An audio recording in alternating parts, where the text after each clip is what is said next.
Hi everybody and welcome to this King's Indian series. My name is Robin van Kampen, I'm a Dutch Grandmaster. I've been playing the King's Indian for about 5 years and I started playing it when I was 14 when I became an international master. I've analyzed this opening with many Grandmasters and also did a lot of work as a second for one of the top players, Anish Giri. And over the years I've gotten a pretty good idea about most of the main lines.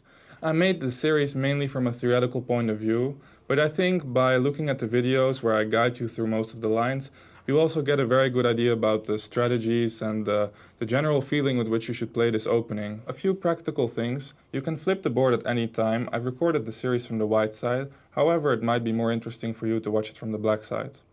I've structured the videos, however I don't think it's necessary to start from the beginning and watch it all the way to the end. You can also have a look at the videos that apply most to your repertoire and look at the lines you find most interesting. Thank you for watching the videos. Enjoy!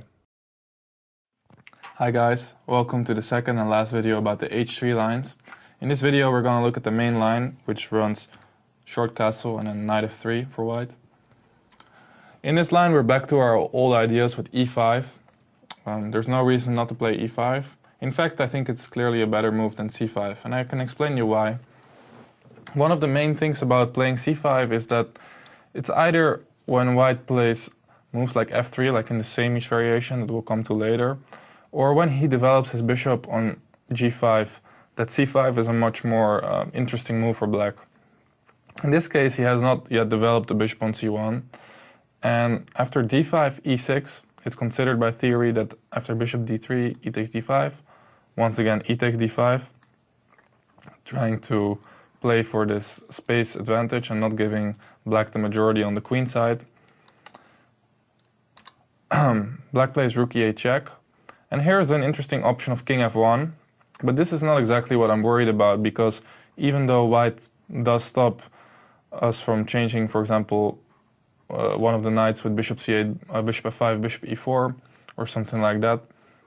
He did commit his king to f1 already, so we can think about playing something like knight d7, knight e5, knight fd7 maybe. Instead, the move bishop e3 is what's considered to be at least dangerous for black by theory.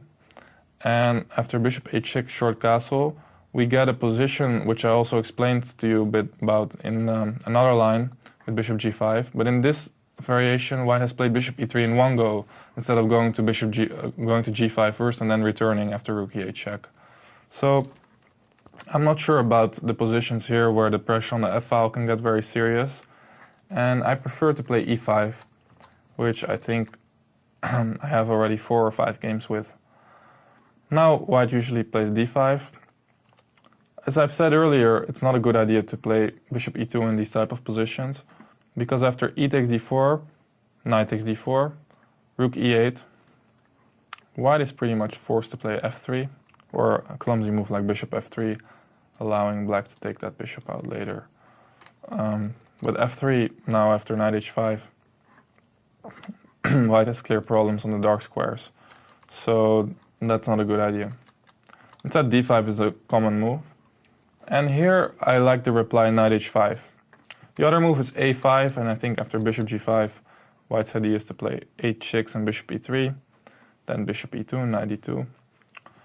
Ideas that we've seen before in other lines, like the Petrosian. But I like knight h5 because it has a more forcing and aggressive character. The idea is very simple. Black wants to play f5 and try to crush through the center as soon as he can.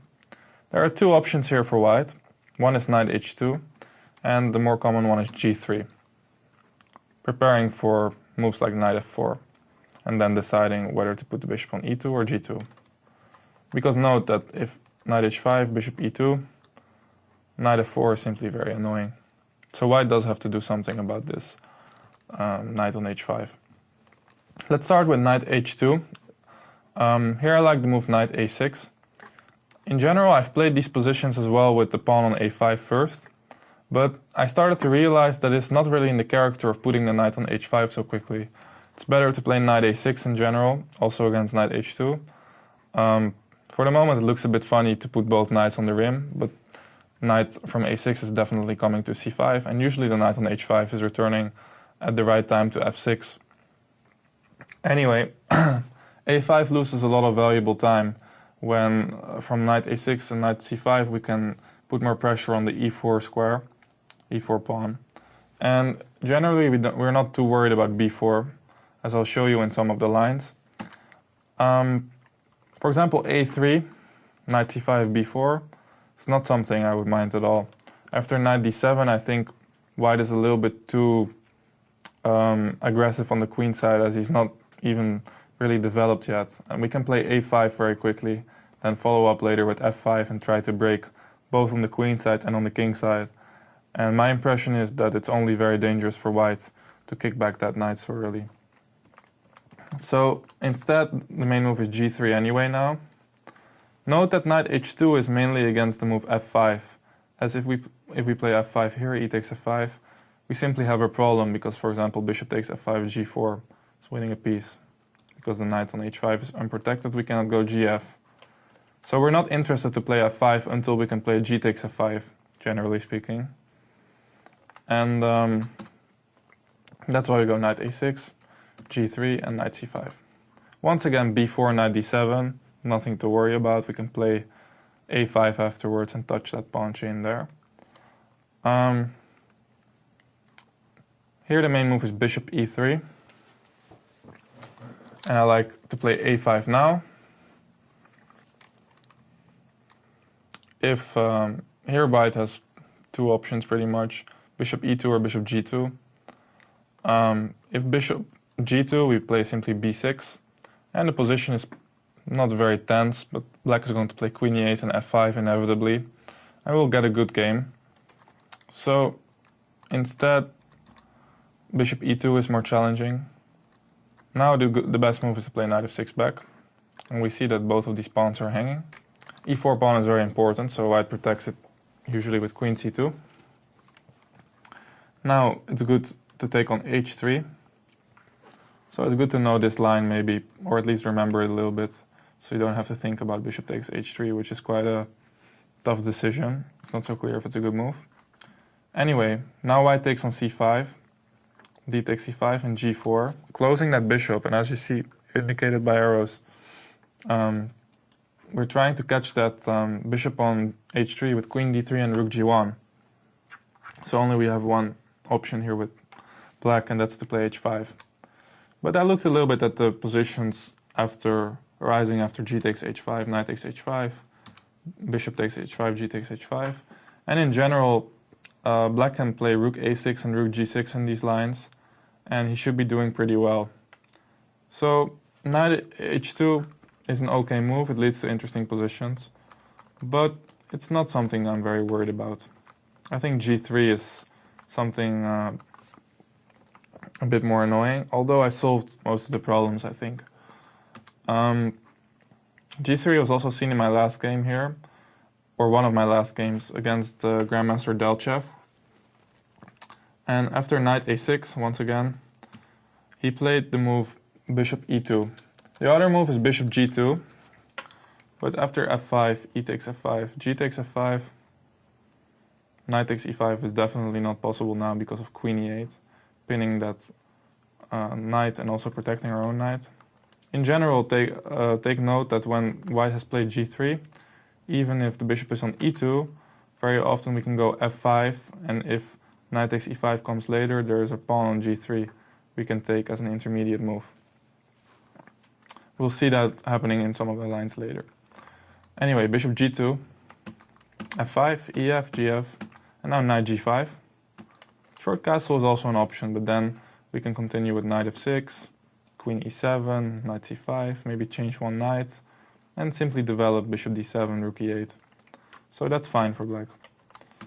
Knight g5 is a bit more testing, but after knight f6, castle. Also there's the move g4 here. After f takes g4, knight e6, bishop takes e6, d takes e6, there's a strong move g3.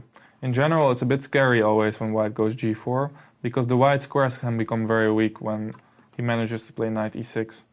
But g3 is a very good move to close those white squares and keep this bishop a bit under control, since after f takes g3, c6, we're picking up that pawn with a good position. So knight g5, short castle, play h6 to force knight e6, knight e6, bishop takes e6, d takes e6, knight c5, with an unclear position. After bishop e3 here, you have the option of knight takes e6, bishop takes b7, rook b8, bishop g2, and now either f4 or c5 is both fine for black. So bishop g2 gives black a pretty easy game. Bishop e2 is more testing, but after f5, ef, gf, now we can see exactly what I meant the last time. If knight takes e5, there's knight takes g3, f takes g3, d takes e5 with a good position for black.